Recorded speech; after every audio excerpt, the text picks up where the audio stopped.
Halo anak-anak semua, anak-anak kelas 2. Bagaimana kabarnya hari ini? Semoga dalam keadaan sehat ya. Gimana? Kalian semangat kan belajar hari ini? Terima kasih. Nah, anak-anak kita masih belajar KD 3.2 menguraikan kosakata dan konsep tentang keragaman benda berdasarkan bentuk dan wujudnya dalam bahasa Indonesia atau bahasa daerah melalui teks tulis, lisan, visual, dan atau eksplorasi lingkungan. Nah, tujuan pembelajaran hari ini, anak-anak mampu menentukan ciri-ciri atau sifat-sifat dari benda padat, benda cair, dan benda gas. Kemudian, peserta didik atau kalian mampu membedakan benda-benda berdasarkan permukaan dan bentuknya. Nah, kemarin kalian sudah mengetahui macam-macam benda berdasarkan wujudnya, yaitu benda padat, benda cair, dan benda gas. Nah, ini adalah contoh-contoh dari benda padat, benda cair, dan benda gas. Sudah dibahas ya kemarin ya, kalian sudah sempat melihatnya dan sudah menyebutkan contoh-contoh dari benda padat, benda cair, dan benda gas. Kita hanya mengulang sedikit ya. Nah, kemarin kita sudah mencoba melakukan percobaan. Anak-anak akan membuktikan kira-kira dari percobaan itu kita bisa rumuskan tidak kesimpulannya, ciri-ciri atau sifat-sifat dari benda padat, benda cair, dan benda gas. Nah, kemarin dari percobaan benda padat, anak-anak diminta meletakkan benda-benda padatnya ya. Meletakkan lalu kira-kira dipindahkan ke tempat yang lain, apakah ada perubahan bentuk atau perubahan ukuran, betul ya? Nah, di sana kita dapati ternyata benda-benda tersebut jika kita pindahkan tidak berubah bentuk atau tidak berubah ukuran ya. Jadi di sini Ibu memberikan rangkuman bahwa benda padat untuk bentuknya tetap atau tidak terjadi perubahan bentuk. Juga untuk ukurannya, ya, dia tetap tidak terjadi perubahan. Nah, kemudian Ibu mau menambahkan bahwa benda padat juga memiliki ciri yang lain yaitu dapat digenggam atau dapat kalian pegang. Ya, juga benda padat memiliki massa atau berat. Jika kalian punya timbangan di rumah, coba timbang salah satu benda padat yang ada di rumah. Lalu kalian timbang. Jika timbangan tersebut bergerak dan menunjukkan angka, maka di sana kita dapat lihat berat dari benda tersebut gitu ya. Oke, kemudian untuk kepercobaan benda cair. Di sana percobaan benda cairnya diminta untuk menuangkan air ke dalam gelas, lalu amati. Apakah mereka berubah bentuk? Ya, ketika air yang di dalam botol kamu pindahkan ke dalam gelas, maka terjadi perubahan bentuk ya mengikuti bentuk gelasnya. Lalu kemudian untuk ukurannya bagaimana? Apakah mereka berubah ukuran atau volumenya? Tidak ya, semua sudah berpindah dan volumenya tetap gitu ya, tidak berubah volume atau tidak berubah ukuran. Nah, selain itu benda cair juga memiliki sifat atau ciri-ciri mereka tidak dapat digenggam. Coba kamu genggam air. Apakah bisa air itu digenggam? Seperti kamu menggenggam pensil, menggenggam penghapus? Tidak bisa ya. Air itu akan keluar dari sela-sela jari kamu. Maka tidak dapat digenggam. Kemudian selain itu, benda cair juga memiliki sifat atau ciri-ciri mengalir dari tempat tinggi ke tempat yang rendah. Seperti ketika kamu menuangkan air dari botol ke dalam gelas misalnya atau dari gelas ke dalam botol. Tentunya kalian menuang air tersebut dari tempat yang lebih tinggi, bukan? Ada di atas dari gelasnya. Misalnya kamu menuang air dari botol. Berarti botol posisinya ada di atas dan gelas posisinya ada di bawah, betul? Nah, ketika kamu menuang, otomatis air itu akan mengalir dari tempat yang tinggi, yaitu dari botol yang ada di atas, ke tempat yang rendah, yaitu gelas yang ada di bawah. Begitu ya, jadi dia tentunya akan mengalir dari tempat tinggi ke tempat yang rendah. Bukan sebaliknya, dari tempat rendah ke tempat yang tinggi, dia tidak akan mengalir. Begitu ya. Nah, kemudian benda cair, jika kamu juga timbang, dia juga memiliki massa atau berat. Gitu. Oke. Kemudian kita masuk ke benda gas. Nah, di benda gas kamu diminta untuk mencoba meniupkan udara ke dalam kantong plastik. Ya, bagaimana? Apakah ada warna di sana yang bisa kamu lihat di dalam kantong plastik? Iya, tidak ada ya. Jadi kita dapat merumuskan bahwa umumnya benda gas tidak berwarna, ya, tapi juga bisa berwarna seperti asap. Kalau kalian melihat asap, ada yang berwarna putih atau berwarna abu-abu kehitaman gitu ya, tapi umumnya tidak berwarna seperti udara ya atau gas yang ada di dalam tabung gas dan sebagainya. Nah, kemudian ada lagi untuk melihat posisinya. Apakah posisi kantong plastik lebih rendah, kantong plastik yang ada isinya gas itu apakah lebih rendah dibandingkan kantong plastik yang tidak ditiup, ya kan? Nah, ternyata posisi kantong plastik yang ditiup dengan udara atau diisi udara, kantong plastik tersebut posisinya akan lebih rendah dibandingkan kantong plastik yang tidak diisi udara atau gas. Nah, jadi kita dapat menyimpulkan bahwa benda gas memiliki massa atau berat. Itu ya. Kemudian kita juga bisa lihat bahwa benda gas seperti yang kemarin sudah dijelaskan. Benda gas itu berubah bentuk mengikuti wadahnya. Artinya dia mengisi ruang-ruang kosong. Seperti ketika kamu meniupkan udara ke dalam kantong plastik, maka kantong plastik yang tadinya tipis ya datar, ketika kamu tiupkan udara dia akan mengembang.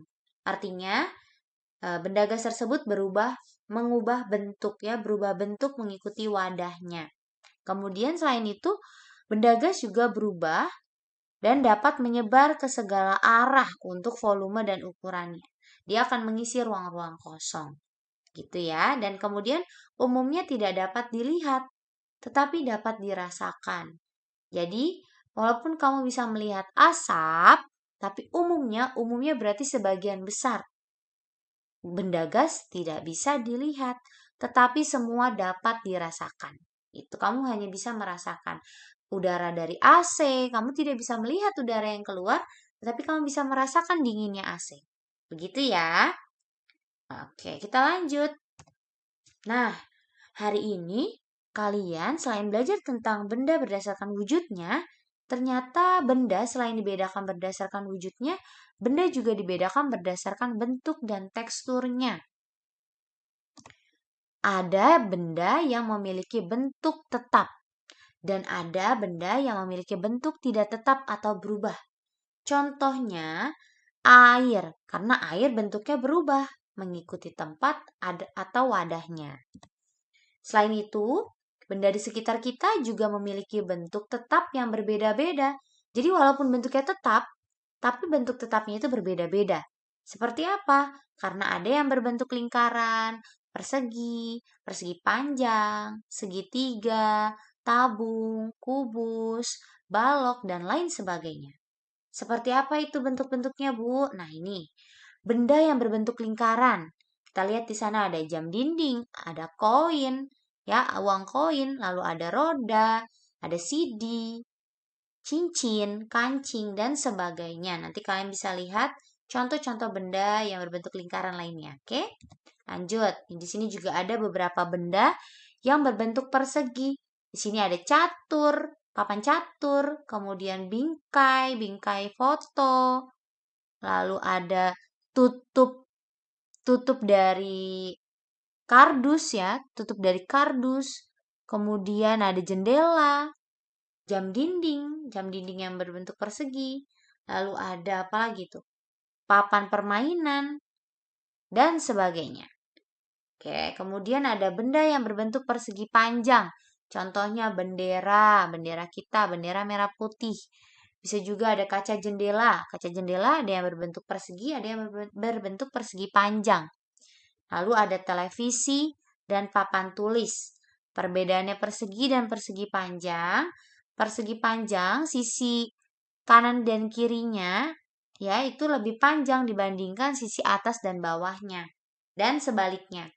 Kalau sisi yang atas dan bawah lebih panjang, maka sisi yang kanan dan kirinya akan lebih pendek. Begitu ya.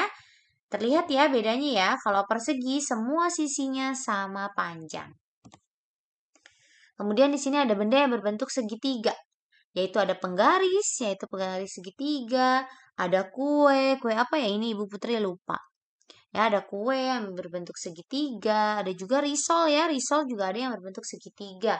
Lalu atap rumah berbentuk segitiga, juga perahu layar, layarnya berbentuk segitiga. Kemudian ada benda yang berbentuk tabung. Di sini ada tabung-tabung makanan ya, seperti misalnya kalau kalian lihat mama suka beli sarden atau apa, kornet. Biasanya tempatnya itu berbentuk tabung. Seperti ini bentuk-bentuk tabung ya. Juga toples bisa, gelas, lalu apa lagi? Tempat sampah, baterai, pipa, dan sebagainya. Kemudian di sini ada benda yang berbentuk kubus. Nah, kubus itu bentuknya seperti ini anak-anak.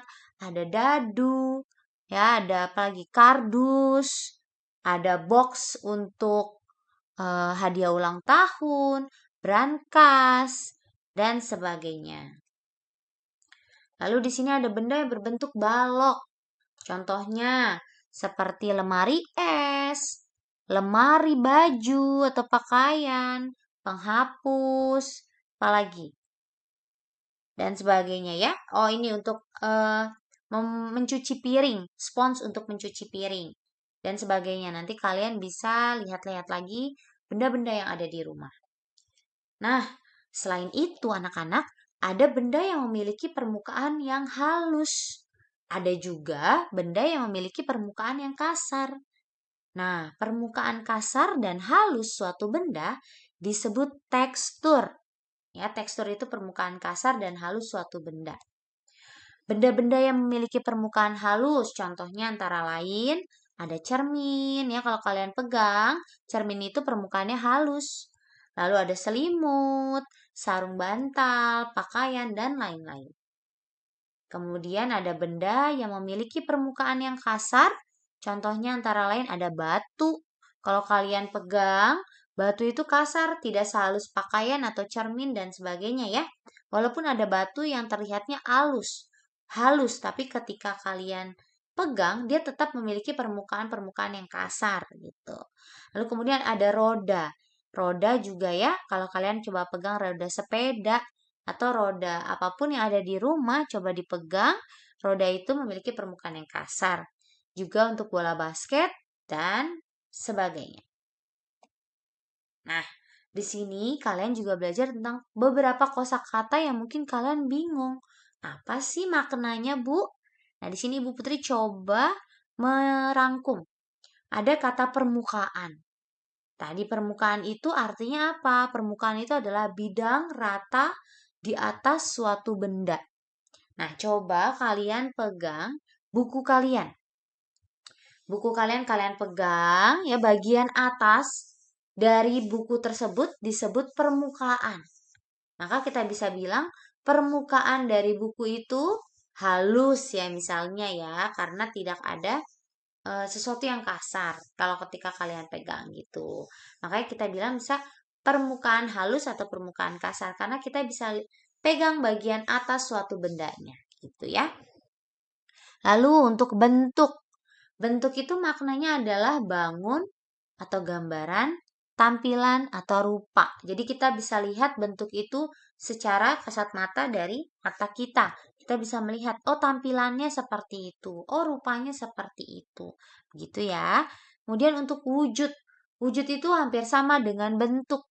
Dia memiliki makna rupa bentuk benda yang nyata. Ya, mirip-mirip sama. Kemudian tetap. Makna dari tetap itu tidak berubah. Tidak berubah keadaan atau bentuknya. Lalu kalau berubah, tentunya berbeda dari semula. Yang tadinya berbentuk botol, benda cair ya, ketika ada di dalam botol bentuknya seperti botol, dipindahkan ke gelas. Maka dia berubah bentuk, bentuknya sudah tidak seperti botol, tetapi bentuknya mengikuti wadahnya yaitu gelas. Nah, kemudian ada makna kata dari kasar. Kasar itu artinya apa? Kasar itu artinya kesat, tidak halus ketika kamu raba, ya, kamu sentuh.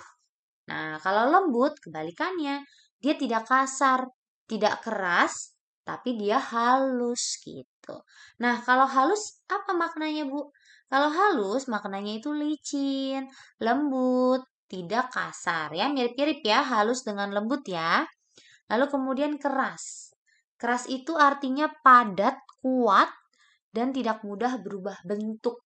Ya, seperti ketika kamu pegang batu, dia tuh keras. Keras itu artinya apa? Dia kuat. Tentunya dia tidak mudah berubah bentuk. Kalau mudah berubah bentuk namanya lembek.